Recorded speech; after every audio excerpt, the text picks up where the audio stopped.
এক কথা যেটা বলতে পারি সেটা হচ্ছে যে তত্ত্বাবধায়ক সরকার ব্যবস্থা নিয়েই আমাদের আজকের পুরো আলোচনা ছিল। আমরা ফিল করি যে তত্ত্বাবধায়ক সরকার ব্যবস্থায় আমরা যদি ঐক্যবদ্ধভাবে একমত হতে না পারি এবং এই ক্ষমতা হস্তান্তরের জায়গাটা যদি বিতর্কমুক্ত হয়ে আমরা সিদ্ধান্ত নিতে না পারি, তাহলে গণতন্ত্র কিন্তু আবার হুমকির সম্মুখীন হবে, এটা আপনারা জানেন।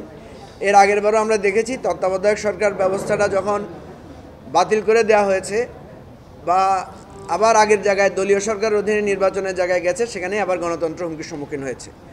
আজকে আমরা মূলত যে জায়গাটা সে বিতর্কটা থেকেছে সেটা হচ্ছে অপশনগুলোর তৃতীয় বা চতুর্থ অপশনে গিয়ে বলা হয়েছে যে এই প্রথম অপশনেও যদি সমাধান করা না যায়, দ্বিতীয়তে যদি করা না যায়, তৃতীয়তে গিয়ে বলা হয়েছে যে সেখানে আমরা বিচার বিভাগ থেকে মানে ওখানে 5 জনের জায়গায় বিচার বিভাগ থেকে 2 জন বিচারপতিকে সদস্য করে 7 জনের মতামতের ভিত্তিতে করা। তো সেখানে বিএনপির পক্ষ থেকে বলা হয়েছে যে এটা না করে পরবর্তী অপশনটা পার্লামেন্টের হাতে ছেড়ে দেওয়ার জন্য। এই জায়গাটায় আমরা এটার বিরোধিতা করেছি। আমরা মনে করি যদি পার্লামেন্টের হাতে ছেড়ে দিতে হয় তখন এটাকে একটা মিসইউজ করার চেষ্টা করা হবে, মানে মনে করা হবে প্রথম দ্বিতীয় তৃতীয়টা ফেল করে আমরা পার্লামেন্টের হাতে ছেড়ে দিব যে তত্ত্বাবধায়ক সরকারের পলিসিটা বা ব্যবস্থাটা কীভাবে নির্ধারণ হবে, এটা পার্লামেন্ট নির্ধারণ করবে। প্রাণ ইউএইচটি মিল্ক, শুদ্ধতায় ও মমতায় সবসময় সেরা স্বাদে। পার্লামেন্ট যদি নির্ধারণ করে, আলটিমেটলি পার্লামেন্টে যে ক্ষমতাসীন দল থাকে তার পছন্দসই তত্ত্বাবধায়ক সরকার ব্যবস্থাটাই তৈরি হয়। এজন্য আমরা বলেছি এটা কখনোই করা যাবে না।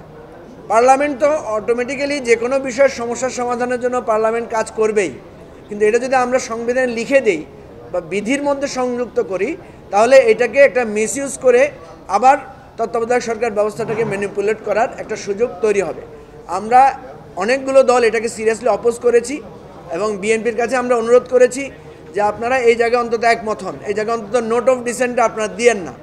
কারণ নোট অফ ডিসেন্ট দিলে বা এই জায়গায় থাকলে তাহলে কিন্তু আমাদের ইচ্ছা নিয়ে যে আমরা তত্ত্বাবধায়ক সরকার ব্যবস্থাটাকে আসলে মানে কার্যকর করতে চাই না, সেটাই প্রমাণিত হবে। তো আমরা আশা করি সেকেন্ড অপশনে গিয়ে আমরা আলোচনা করে এটার একটা সমাধানে পৌঁছাতে পারবো। আমরা আমাদের ব্যারিস্টার সানি আব্দুল হক সেখানে বক্তব্য রেখেছেন। উনি বলেছেন যে এখানে যে 2 জন বিচারপতিকে আমরা থার্ড অপশনে বা ফোর্থ অপশনে গিয়ে ইনক্লুড করতে চাচ্ছি, ওনারা কিন্তু প্রার্থী হবেন না বা ওনারা তত্ত্বাবধায়ক সরকারের অংশ হবেন না।